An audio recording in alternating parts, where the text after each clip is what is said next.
Good morning. Yeah, we're back from the gym, and I wanted to talk this morning on something that's really been on my heart this week. Maybe it's because it's been some things that I've personally been experiencing. But we've been talking about the power of words and how really your words can speak life or they can speak death. And that's that's just huge. It's foundational because it shows a lot about character. It catapults success or holds you back.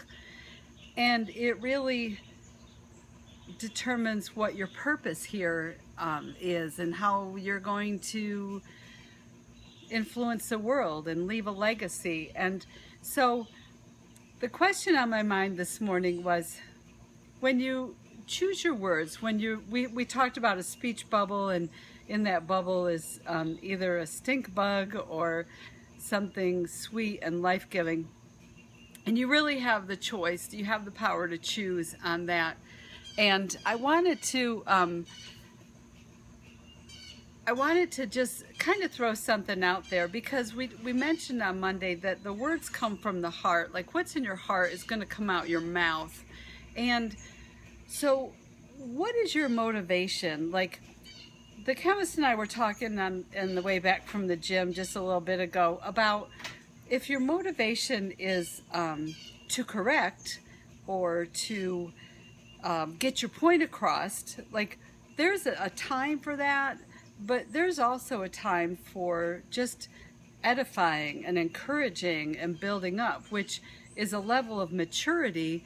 And good morning. I enjoyed meeting you yesterday too. Thanks for tuning in this morning. So really what we were talking about was there's a time and a place for people to be right and get their point across. When I was a little girl, I had a tricycle, and I was over in our next door neighbor's yard. Oh, these things keep popping up. And I rode my tricycle out into the road. Now, that particular house was on the corner, and our street wasn't very busy, but that street was, and their driveway went out that way. And I remember my mother coming over and literally like yanking me by the collar and dragging me back across their lawn, across our lawn, into the house, and tearing me up because she was terrified for me. She was terrified that I was gonna get myself killed because I ran over the road. Now, what she did was aggressive and forceful, but it wasn't death. It was to save my life. Later on, actually just about a year ago, it dawned on me, I'm the third child in my family, and before my oldest brother was born, my mother had 5 miscarriages. And it dawned on me as her 8th child, technically, she just, after having lost 5, she didn't want to lose another one. She was intervening not to punish me, but because she couldn't stand the thought of losing another baby.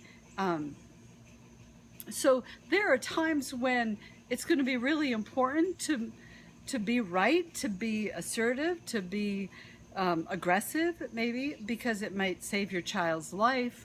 And there's going to be times, probably more times, that it's going to be important to give words that are encouraging and full of grace.